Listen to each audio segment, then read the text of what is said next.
activación del sistema nervioso.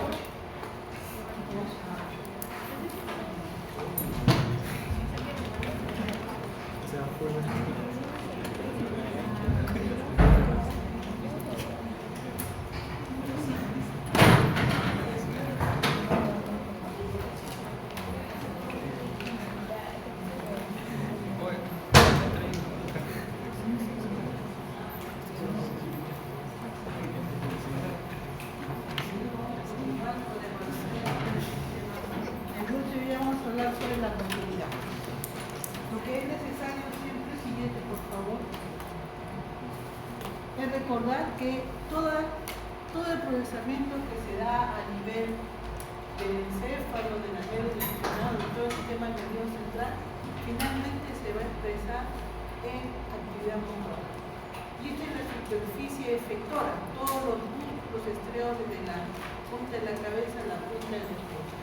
La musculatura facial, ocular,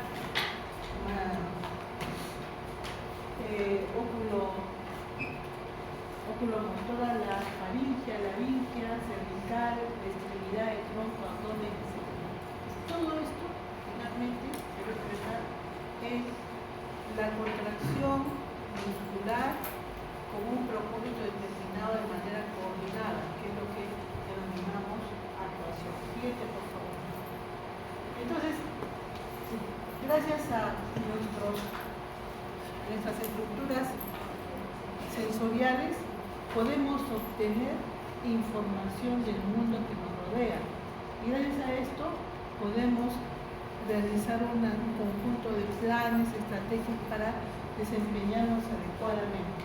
Entonces, los sistemas motores van a usar señales mentales para que los planes de acción se conviertan finalmente en esa fuerza muscular práctica que produce el movimiento. Sherrington fue el primero que señaló la organización jerárquica que permite realizar esta actividad motora integrada. Siguiente, por favor. Hay un sistema neural para la ejecución de todas las operaciones motoras que se van a dar a nivel ocular, facial, bucal, manual y corporal. Y hay varios componentes. Un grupo se encarga de ver el ajuste de la postura contra la gravedad para mantenernos erguidos, para poder alinear la cabeza, el tronco y las extremidades en relación con el espacio y también con las cosas que nos rodean. Hay un grupo para mantener la posición relativa de los elementos corporales entre sí, ¿no? Por ejemplo, el tronco todo erguido, la cabeza alineada, ¿no? Y cuando se mueve una extremidad se pueda mantener esa posición. Por lo tanto, hay que mantener una estabilidad de un segmento mientras el otro se mueve. Y también hay que anticipar y compensar el accionar de los diversos segmentos corporales, y esto mejora con la práctica. Cada vez que realizamos un movimiento nuevo, se hace todavía dudoso, lento, pero conforme se va ejecutando, se va haciendo cada vez más rápido y mejor. Para iniciar y proseguir la ejecución de las operaciones motoras también hay un conjunto de estructuras, porque conforme se va realizando el acto motor hay receptores para ir informando de cómo se realiza la acción, y cada vez que exista algún problema, algún error, se corrige inmediatamente. Siguiente, por favor. Entonces, en los procesos de la actuación, en primer lugar está la intención de actuar. Yo puedo pedirle, por ejemplo, a mi compañero que se ponga de pie. Entonces, él va a escuchar, pero la intención de actuar es suya, puede o no hacer, a pesar que he escuchado el pedido, la orden, etcétera, está en él realizarlo. Hay una intención de actuar y la decisión misma de actuar que tiene que ver con las áreas motoras, premotoras, ¿no? Hay una anticipación consciente de la actividad motora. Que están caminando, ¿no? Y de pronto ven una escalera. Entonces, ustedes van a evaluar, saben que pisando esa escalera van a bajar, si están llevando peso, si ven que la estructura no está bien construida, van a dudar de pasar por la escalera. Entonces, hay una anticipación sobre cómo se va a realizar el acto y cuál es la consecuencia de esta acción. hay una planificación de los actos, de las acciones y las emociones. ¿Qué significa esta palabra diferenciada? Los actos vienen a ser ya una actividad motora integrada, una intención, una finalidad, un componente oral. Las acciones son simplemente esa capacidad de hacer lo mejor posible. Y todo tiene un componente emocional. La actividad motora entonces no es única en que se contrae el músculo, no, hay una serie de sistemas asociados que tienen que ver con la conexión, con el electrónico, la intención. En la ejecución de la postura, las operaciones y los gestos van a ser finalmente la expresión de esto. Cuando ustedes están sentados allí y mirándolos sentados allí, puedo ver si están interesados o no en la clase. Algunos están mirando su celular, otros están apoyados sobre su mano, pensando en cualquier cosa, pero aquel que está mirando de frente y moviendo la cabeza cada vez que yo me muevo, digo una palabra más, ese está atento. Esa es la postura, la intención de participar, ¿no? Y las operaciones es esto estar sentado con la cabeza erguida y con las extremidades para anotar. Y los gestos, ¿no? Alguno estará molesto, ¿no? Están diciendo que yo me no atiendo, otro estará en buena disposición, ¿no? Se ha levantado temprano, ha venido con ganas de aprender, etc. Cada una de estas ejecuciones tienen que ver con cómo se procesa la intención, ¿no? El conocimiento y el estado emocional. Eso todo finalmente se expresa en la conducta. Es necesario tener en cuenta el proceso. Yo puedo decir, a ver, usted haga tal cosa, y la manera como lo hace, rápidamente, diestramente, con cuidado, me dice su buena acción, su disposición. Pero si va lento, se equivoca, ¿cómo es esto? Ahí se ve la indicación a no hacer las cosas adecuadamente. Entonces todo se ve finalmente en las acciones, en los actos que son personales, propios de cada uno. Y eso se ha ido construyendo a lo largo de la vida. Entre ustedes se conocen, saben muy bien cómo son. Cuando hay una tarea nueva, un trabajo, ¿quién es el primero en tener una disposición para colaborar, para trabajar? ¿Y quién siempre se para escapando? ¿No? Y dicen, yo no tengo que hacer esto, tengo que hacer lo otro, etc. O no cumple generalmente. Eso ya va siendo una forma de conducta. Y eso es parte del sistema inmunitario. Es parte de la estructura del cerebro que se ha ido construyendo a lo largo de la vida. Siguiente, por favor. Entonces decimos que en la actuación hay, primero de paso, por favor, una planificación de la acción. Aquí vamos a tener que, está bien, para poder realizar una acción necesito saber cómo está el medio ambiente y cómo están los órganos.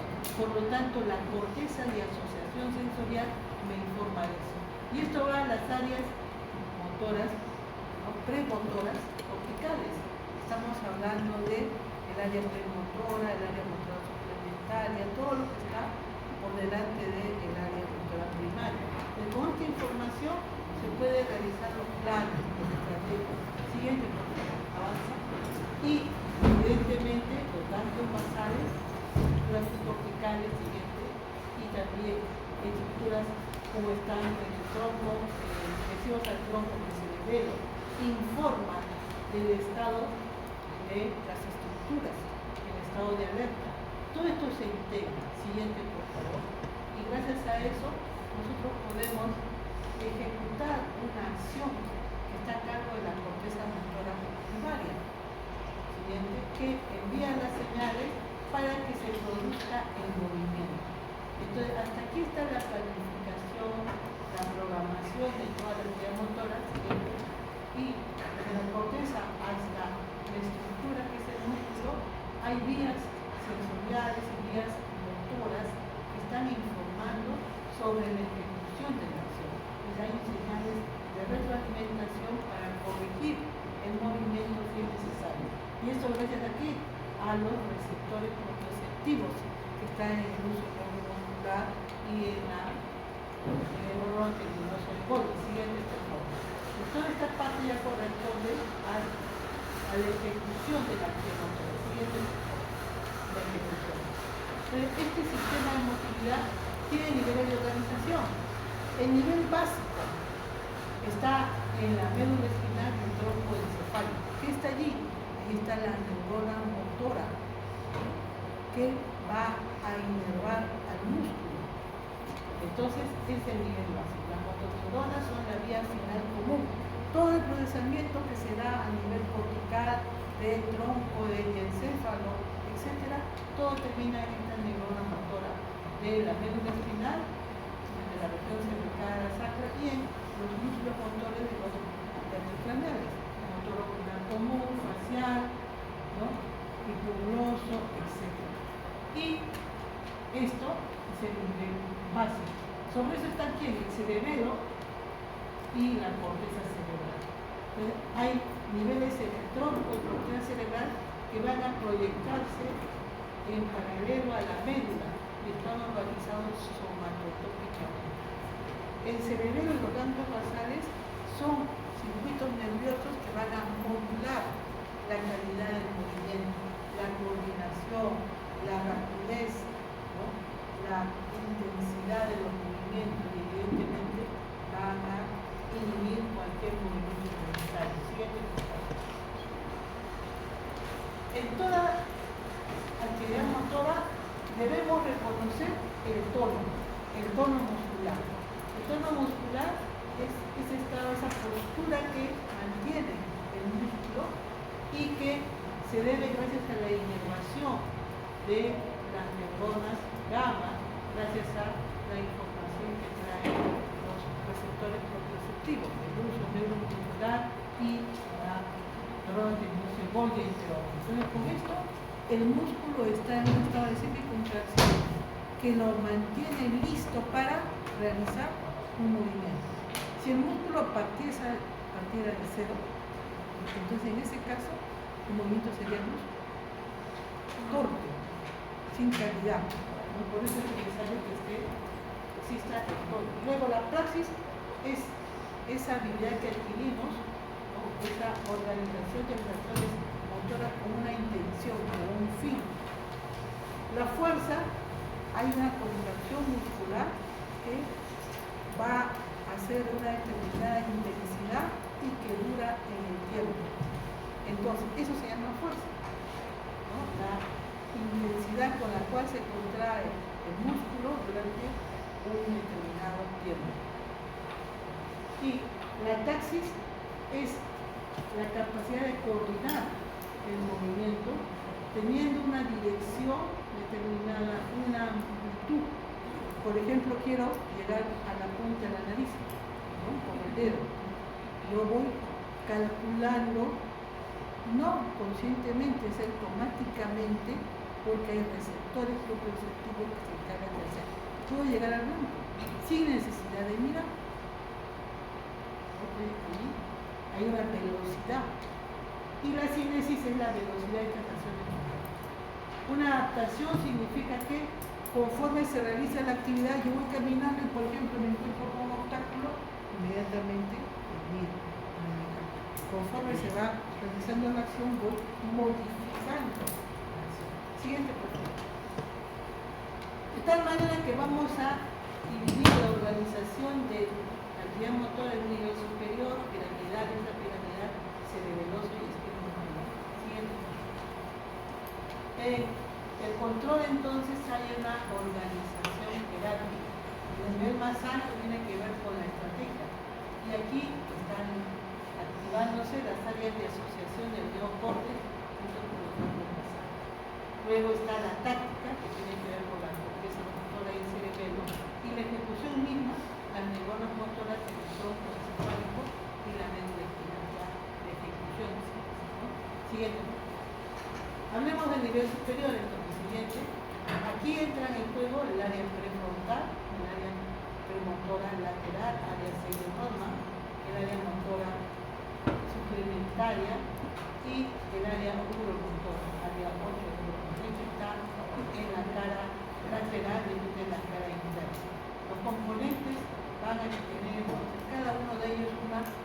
organización somatotópica. ¿Qué quiere decir esto? Que las neuronas corticales se dirigen a una zona específica del cuerpo. A nivel prefrontal, entonces, ¿qué pasa? Se planifican las conductas complejas. No es un movimiento específico de un grupo de músculos, sino que es la organización. Señala el objetivo donde se van a dirigir los movimientos y envía las órdenes a la corteza premotora. Siguiente. Las áreas motoras, cada una de ellas se va a proyectar a la médula a través de las córticos espiral, ¿no? O a los troncos encefálicos a través de las córticos nucleares.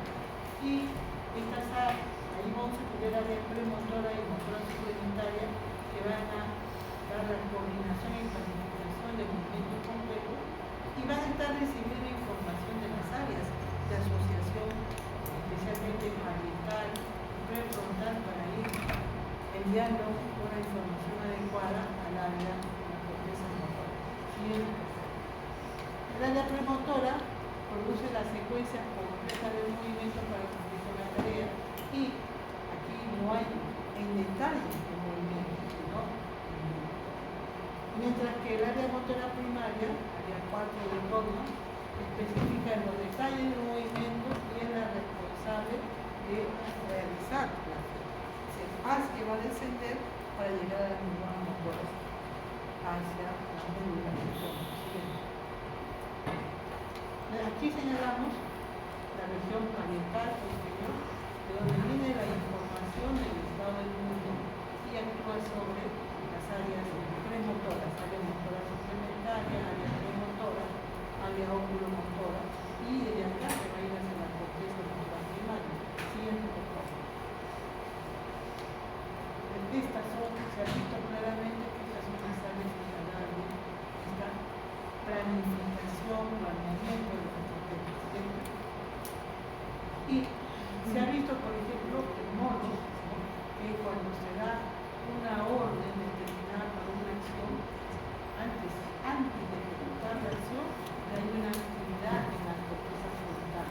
Antes, ¿no? Y después se produce la acción. Hay áreas que se activan antes de realizar la acción. Siguiente.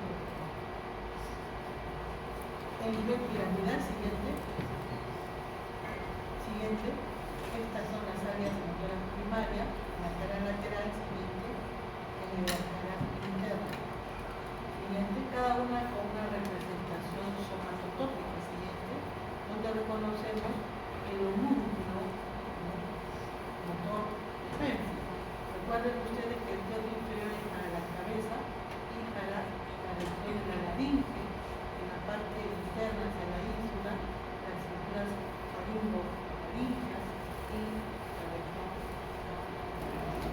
Esta inervación motora voluntaria tiene una amplia representación para oculomotores, para los faciales, para la lengua, para la laringe, porque aquí se ve expresar el lenguaje verbal. Y el tercio medio, una gran representación para la mano, ¿no? El espejo de los dedos, ¿no? Para poder realizar acciones lo más finamente posible. Y el resto de la corteza es para el cuerpo y la cara interna para el miembro inferior. Recuerden que la activación de esta zona en la cara lateral, hasta 2 centímetros antes del borde superior, corresponde a la arteria cerebral media y el resto hacia la parte superior e interna, la arteria cerebral anterior. Entonces, un infarto de la cerebral media comprometerá predominantemente un minicuerpo a predominio de qué? De la cara, del miembro superior. En cambio, una lesión de la cerebral anterior comprometerá más la región final. Siguiente. Y aquí tenemos ampliamente representado la corteza motora, cómo las fibras van confluyendo hacia una encrucijada que está entre los ganglios basales y el tálamo. Aquí el conjunto de fibras descendentes, los axones, ocupan el brazo posterior de la cápsula interna. En el ángulo donde se encuentra el brazo anterior y posterior, que corresponde a la rodilla, están las vías que tienen información desde la región de la cabeza a la nariz, y el resto del cuerpo, somatotópicamente organizado, está en el brazo posterior. Y luego, este conjunto de fibras está compacta acá y sigue también compacto a nivel del tronco, en el pie del músculo cerebral. Pero conforme va descendiendo, va entregando la información a los núcleos motores del nervio craneal. Entonces, el haz que está ocupando esta zona se conoce como el haz córtico nuclear o haz geniculado, porque ocupa la rodilla.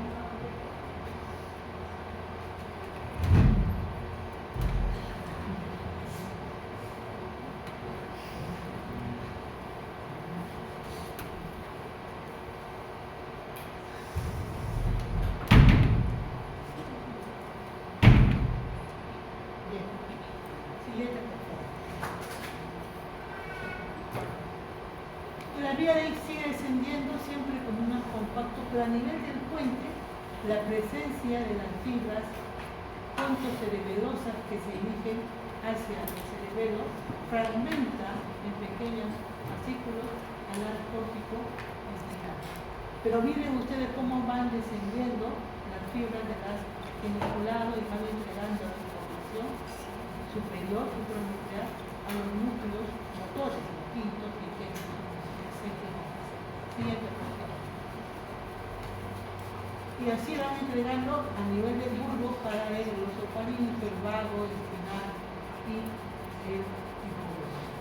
Pero ya en el tercio inferior del bulbo raquídeo, la gran masa de fibras se defusa, pasa del lado derecho al lado izquierdo, ¿no? Y de ser anterior el fascículo se va lateralmente. 90% de las fibras se defusan y toman el nombre de haz córtico espinal cruzado, o si no, haz córtico espinal lateral, porque ocupan el cordón lateral de la fibra. Y así van descendiendo. Y conforme va descendiendo, va llegando a la neurona motora. Un conjunto de 10% se mantiene ipsilateral, formando el haz córtico espinal anterior. Pero este conjunto de fibras que desciende, conforme llega al nivel que le corresponde, 8% se reduce. Hay un 2% que siempre queda ipsilateral. Siguiente, por favor. Vemos entonces el conjunto de fibras siguiente. El haz córtico espinal, córtico nuclear en este caso, como va descendiendo. Siguiente. Y ahí vemos en esta lámina cómo el haz córtico espinal y córtico nuclear son un haz compacto, pero conforme desciende va disminuyendo todo el haz córtico nuclear o haz geniculado, dejando sus fibras para los núcleos motores craneales. Y en el tercio inferior, la masa se difusa en la famosa difusión. Todo lo que esté por encima de esto, ¿no?, va a dar un compromiso contralateral. Si este es el lado derecho, comprometerá motoramente el lado izquierdo, ¿no?, y viceversa. Pero una vez que llegan a la médula espinal, cualquier lesión, ¿no?, derecha o izquierda, va a ser siempre un compromiso del mismo lado, motor. Por eso que también se habla de un compromiso supranuclear. Siguiente, por favor. Aquí, para resaltar la disposición somatotópica, ¿no?, a nivel de la rodilla, y luego la disposición del haz córtico espinal, lo más anterior, brazo, luego el tórax y luego la pierna. Y a nivel del tronco, en el pie del pedúnculo cerebral, lo más cercano a la línea media, lo que corresponde a la cabeza, luego el brazo, el tórax y la pierna. Y cuando desciende a nivel del bulbo, ¿no?, las zonas más superiores están más cercanas hacia la zona posterior. Conforme desciende van mejorando. Siguiente. Y ahí está, siguiente. Esto ya lo conocen. Siguiente. Es para resaltar esta discusión. Siguiente. Y la ubicación de la córtex espinal lateral entre el lado derecho. Esto entonces es lo que siempre deben recordar, ¿no? La disposición de las córtico espinal y córtico nuclear y la disposición a nivel piramidal. Siguiente. Recuerden entonces, conjunto que desciende de neuronas motoras craneales, van quedándose elevadas en el tronco encefálico, pero ya en el muro de la disposición hacia el medio. Siguiente.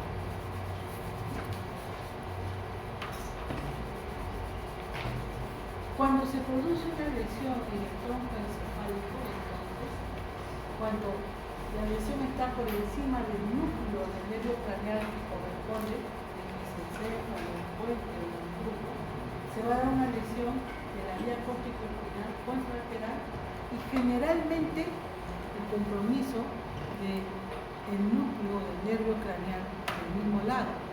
Entonces, si yo tengo una lesión acá, evidentemente el compromiso motor va a ser totalmente contralateral, igualmente si lo tengo en la cápsula interna. Pero si tengo una lesión en el tronco antes de la disociación, supongamos en el puente, ¿puede retroceder uno por favor? Supongamos que tengo una lesión acá, ¿no? Entonces compromete aquí, compromete esta zona. El haz córtico espinal del lado izquierdo, supongamos, ¿no? Entonces va a afectar el lado derecho. Pero el nervio craneal es del mismo lado. Entonces son la explicación de los famosos síndromes alternos, ¿no? Vía larga, contralateral, pero el nervio afectado es del mismo lado. Y eso me da el aviso. Siguiente, por favor. Siguiente. El sistema extrapiramidal está dado por todos los núcleos motores que no forman parte de esta vía piramidal. Específicamente estamos hablando de núcleo circular cuadrado y van a estar regulando esta actividad motora voluntaria, especialmente el core, controlando los otros músculos para que voluntariamente se pueda actuar. Se conectan los núcleos motores del tronco encefálico con el tálamo óptico de la corteza cerebral frontal y craneal. Siguiente. Estos núcleos van a ser el núcleo lateral ventral, ¿no? Tenemos el núcleo ventral lateral, que tiene dos partes, una zona anterior y posterior. Al núcleo ventral lateral del tálamo óptico llegan fibras provenientes del globo pálido y también fibras provenientes del cerebro. Y desde aquí las fibras se dirigen hacia el lóbulo frontal. El otro núcleo que recibe fibras de los ganglios basales es el núcleo ventral anterior. También vienen del globo pálido y van a la corteza del lóbulo frontal, pero aquí las áreas premotora, motora suplementaria y campo frontal. Los ganglios basales tienen que ver entonces con los movimientos musculares. Siguiente, por favor. Siguiente, aquí tenemos una imagen del tálamo siguiente y el núcleo anterior, entrada anterior y entrada lateral. Ambos núcleos reciben fibras de ganglios basales, específicamente la vía de salida. Siguiente, la vía de salida de los ganglios basales es el globo pálido. Entonces, la corteza cerebral, los ganglios basales, el tálamo óptico, los núcleos encefálicos y el tronco encefálico forman un circuito. Se llama el sistema extrapiramidal. Este sistema extrapiramidal entonces regula la acción. ¿Qué significa esto? Normalmente el tálamo está estimulando la corteza motora para que se produzca la acción. Y la corteza motora estimula al núcleo ventricular específicamente al tálamo, lo estimula para la acción. Entonces, específicamente el globo pálido va a dirigirse al tálamo para inhibir la acción. El juego está aquí. La corteza cerebral motora envía señales al hipotálamo. glutamamen envía fibras para inhibir la acción del globo pálido. Si el globo pálido queda inhibido, entonces ya queda liberado el tálamo y se facilita la acción motora. Esa es la vía directa. Hay una vía indirecta en la cual la vía córtico-glutaminal llega y el glutamen envía fibras no al interno, sino al globo pálido externo. Y desde acá se va hacia el núcleo subtalámico. Y el núcleo subtalámico estimula la actividad del globo pálido de tal manera que inhibe la acción del tálamo y esto disminuye la actividad. Ese es el circuito indirecto. Esto es a breves palabras lo que ocurre a nivel de los ganglios basales. Evidentemente hay más, está el sitio denominado sustancia negra, están los otros grupos nucleares y toda una intricadas de fibras que están entrando en juego para la regulación. Recordarán ustedes que la filtración de gas con un hilo estriado por una lesión, un microorganismo de liberación de las neuronas de sustancia negra van a encender la función. Y lesiones que comprometan el núcleo caudado, especialmente, van a llevar a un trastorno de hiperactividad del sistema intrapiramidal, que se manifiesta con la corea, puede manifestar con entonces, etc. Pero en este circuito es donde se regula la calidad de los movimientos y sus lesiones van a llevar a una alteración de la calidad. Doctora, cuando las fibras llegan al globo pálido externo, ¿se produce una estimulación directa o indirecta?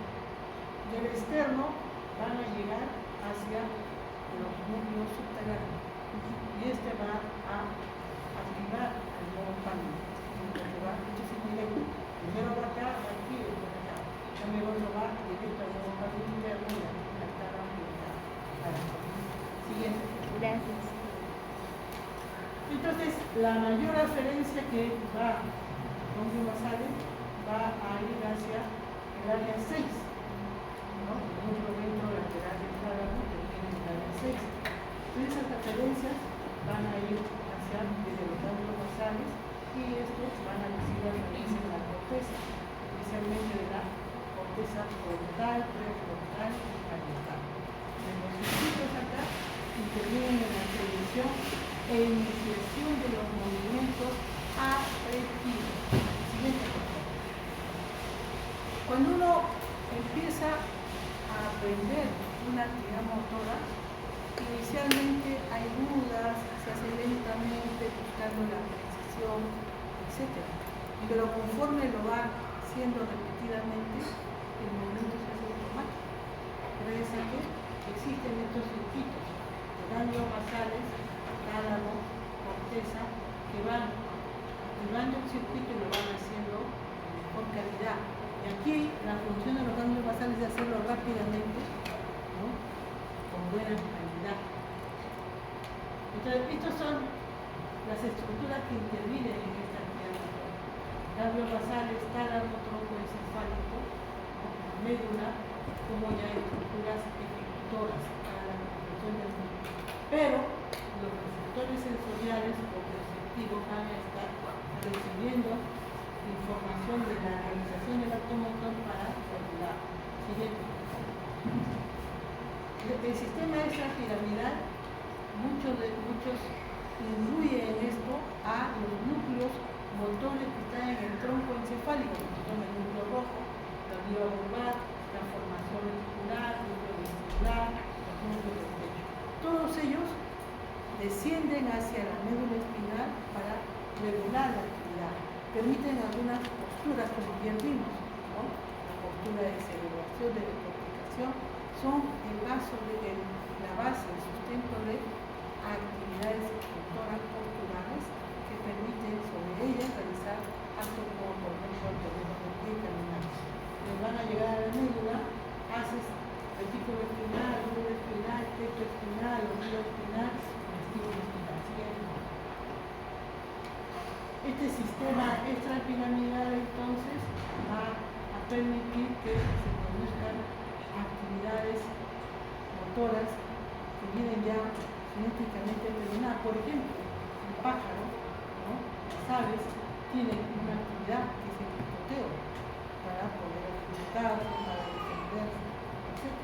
Los gatos en la caída van girando de tal manera que pueden caer de pie. Entonces hay posturas que ya genéticamente se van a dar. Se establece que en el tronco entonces este tipo de actividades reflejas que garantizan la sobrevida del individuo, ¿no? Hay estas actividades para comer, para beber. Cuando ustedes van a la ducha, ¿no?, y se bañan, ¿cómo empiezan a lavarse? Todos empiezan por la cabeza, ¿no?, la cara, el cuerpo. ¿Ves? ¿Han visto su perrito, su gatito cuando se lava? Cuando se lavan, ¿dónde lavan? Cara. Igual, es la misma actividad, ¿no? Todos hacen lo mismo, pero es algo genéticamente ya establecido. Para comer inclusive la conducta sexual hay respuestas automáticas, ¿no?, de los animales, de la musculatura, de la flexión o extensión de la pelvis, etc.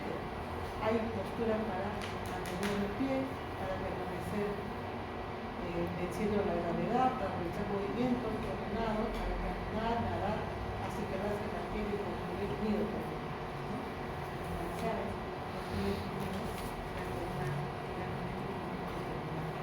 Siguiente.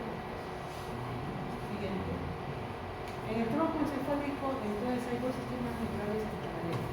Una vía medial, que tiene que ver con el control de la postura, y una vía lateral, que tiene que ver ya con movimientos específicos de acción. Ahí tenemos el asco espinal, evidentemente, el asco espinal, y en el lado medial todas las vías descendentes, ombligo espinal, pecho espinal, ombligo espinal. Siguiente, por favor. Siguiente.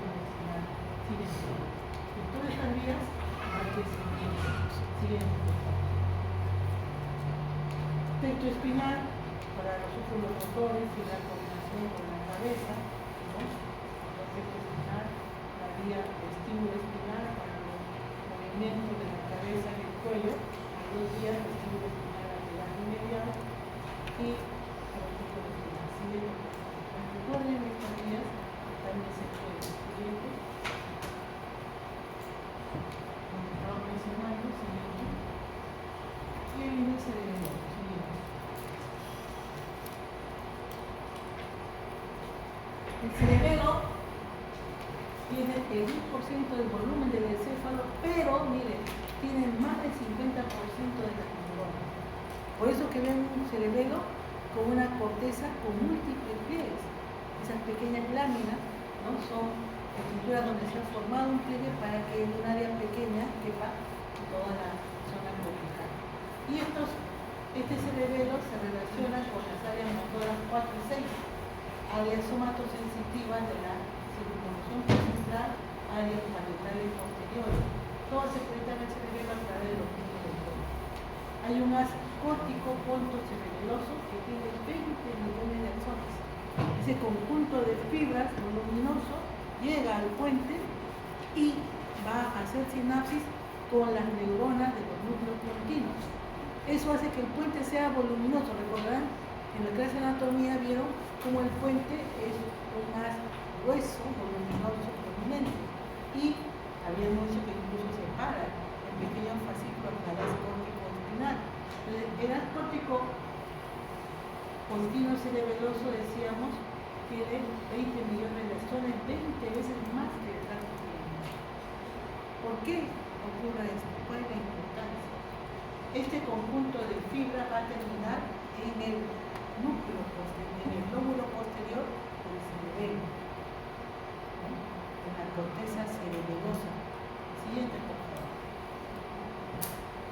Las vías cerebelosas se proyectan desde la corteza cerebelosa al núcleo dentado, y del núcleo dentado van al núcleo ventral lateral del tálamo, formando un circuito, ¿no?, córtico, ponto, cerebelo, dento, talámico, cortical.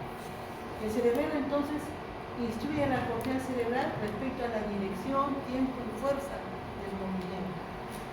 aquí se va a dar el aprendizaje motor. Toda la vida aprendemos actividad motora y el cerebelo es el encargado. Estamos hablando de las áreas córtico, hondo, cerebeloso. En cambio, el vermis es una zona más relacionada con el control de la musculatura axial, es más antiguo filogenéticamente hablando. Lo mismo que el lóbulo próximo del guardia es el más antiguo que el área cerebral, que tiene que ver con el equilibrio. Siguiente, por favor. Aquí tenemos entonces el cerebelo y las fibras que ingresan al cerebelo lo hacen por el pedúnculo cerebeloso inferior, especialmente desde la médula, desde el bulbo, por el pedúnculo cerebeloso medio, especialmente del puente, y la mayor cantidad de fibras que salen del cerebelo lo hacen por el pedúnculo cerebeloso lateral. No quiere decir que no haya fibras que entran por el pedúnculo cerebeloso, pero sí hay fibras, pero la mayor cantidad son fibras de salida. Entonces, el aparato vestibular, los núcleos vesticulares, el aparato vestibular periférico, el oído interno, ¿no?, envía sus fibras hacia núcleos vestibulares y de los núcleos vestibulares al cerebelo, la zona tróculo-cerebral. Pero también hay fibras que directamente desde la periferia se van al cerebelo. Establecen conexiones de ida y vuelta con estos núcleos vestibulares para intervenir en el equilibrio. Una de las primeras estructuras que aparece filogenéticamente hablando es el tronco y la parte del cerebelo que tiene que controlar la postura. Y en los peces, por ejemplo, los peces tienen que tragar, tienen que estar hundidos, entendiendo el equilibrio. Ya ahí no se puede ver este desarrollo de estos núcleos filogenéticamente más activos. Si ustedes ven que una aleta se rompe, ¿no?, se daña en un pez, este va a estar totalmente intacto,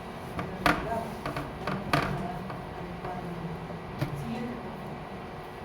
Entonces, siguiente, aquí vemos el núcleo ventrolateral, que es el que recibe las fibras provenientes del cerebelo, siguiente, para enviarlo a la corteza cerebral. Entonces decíamos, hacia el cerebelo llegan fibras provenientes, uno, de los núcleos vestibulares, del aparato vestibular, fibras que vienen de la oliva lumbar, fibras que vienen de los núcleos continuos del puente, esta es la vía córtico cerebelosa, la más reciente. Esta es la vía que tiene que ver con el tronco motor. Todos ingresan pedúnculo cerebeloso inferior, pedúnculo cerebeloso medio.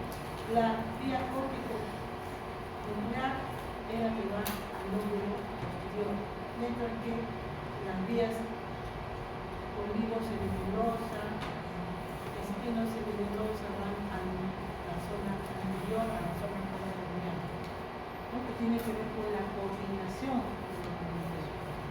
Entonces, núcleos entonces envían información y desde el cerebelo salen fibras desde la corteza cerebelosa. Si salen del núcleo del lóbulo posterior, van al núcleo dentado. Del núcleo dentado van al tálamo, al núcleo ventrolateral, y del tálamo a la corteza. ¿Sí? Siguiente. En la entrada, siguiente, la llegada al cerebelo, siguiente, y desde el cerebelo, siguiente, al tálamo y a la corteza. Miren, conexiones. Siguiente. Estos son los circuitos que deben tener en cuenta el cerebelo. Cuando se daña el cerebelo, aparecen trastornos oculomotores, distantes, multidireccional realmente, trastornos del equilibrio. Conforme nosotros caminamos, nos movemos, podemos dirigir la mirada hacia diferentes puntos y las hacemos de manera adecuada con las proporciones que se van dando. Siguiente punto. Luego, el nivel espinomuscular tiene que ver con las neuronas motoras, ¿no?, de la médula espinal y la raíz anterior, luego el plexo, luego el nervio periférico y finalmente el nervio en una zona de la superficie del músculo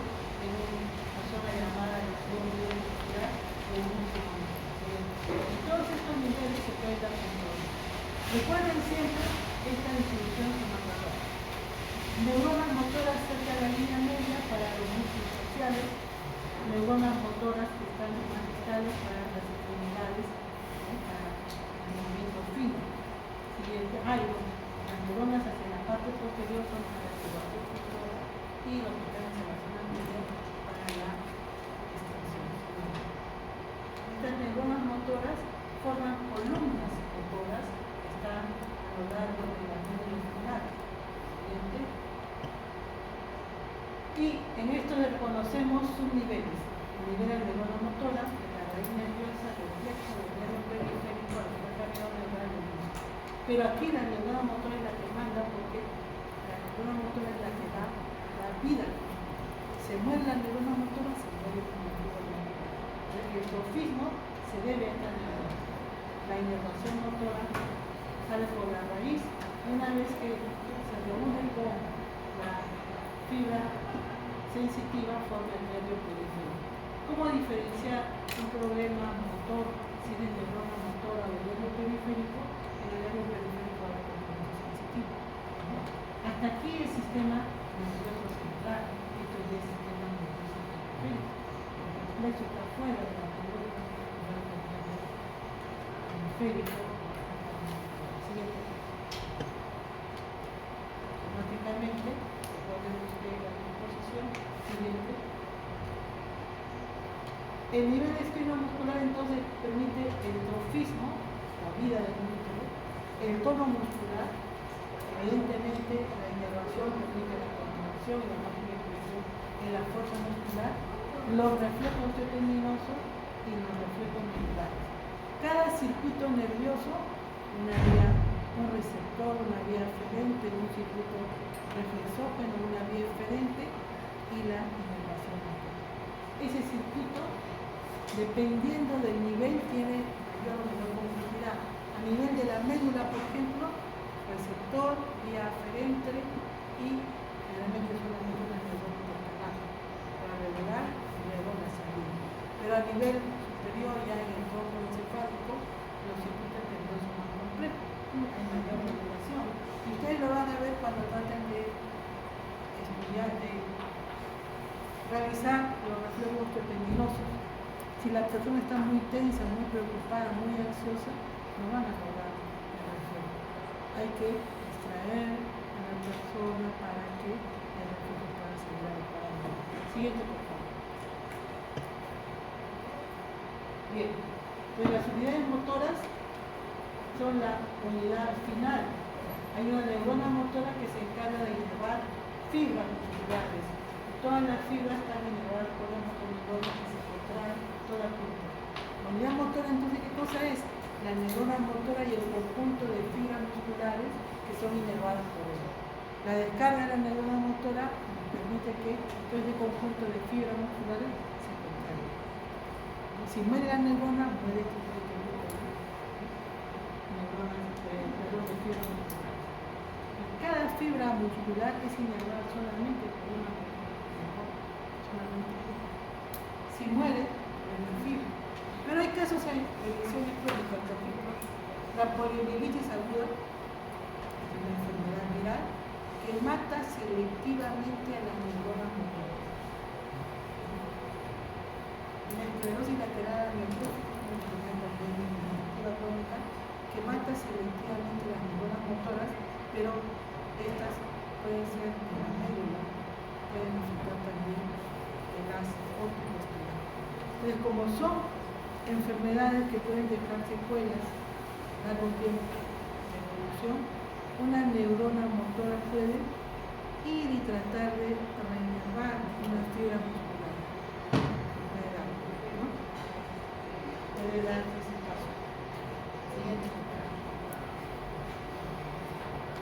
Una neurona depende de la calidad de movimiento que tenga que realizar. Hay músculos como por ejemplo el cuádriceps, tremendo músculo, cuatro zonas, ¿no? El recto inferior, los dos fascios internos y el cuádriceps tiene varios músculos. Tremendo músculo para hacer qué cosa? Simplemente la extensión del músculo. La calidad de movimiento no es mucha. En cambio, fíjense ustedes, miren arriba, miren abajo, a la derecha, a la izquierda, movimientos por los motores. Si alguno de los músculos del recto externo o recto interno se queda un poquito, no se contrae con la rapidez que debería, en vez de ver una imagen van a ver dos. La del propio, ¿no? Horizontal o vertical. Entonces, estos son fibras musculares que se contraen rápidamente, tienen que ser muy finas, pero también se agotan. Entonces, por ejemplo, hay un nervio para un solo músculo como es el resto externo. Y ahí la relación puede ser una neurona con tres fibras musculares, por la calidad, la precisión del movimiento. Luego, la mano, hay una buena cantidad de músculos, pero hay para los músculos de la región tenar, de la región hipotenar. Aquí tenemos inervación a cargo del cubital, del meridiano. De la calidad de la contracción tiene que ser muy fina, muy precisa. Pero acá hay un solo nervio, plural para cuádriceps, ¿no? En cambio, ¿sí? Dos, la velocidad tan pequeña por la precisión. ¿Ves? Esta unidad motora depende de la calidad de movimiento, donde evidentemente en la mano son movimientos precisos, ¿no? 100 a 1 por ejemplo, y movimientos más potentes pueden ser los finales. Siguiente foto.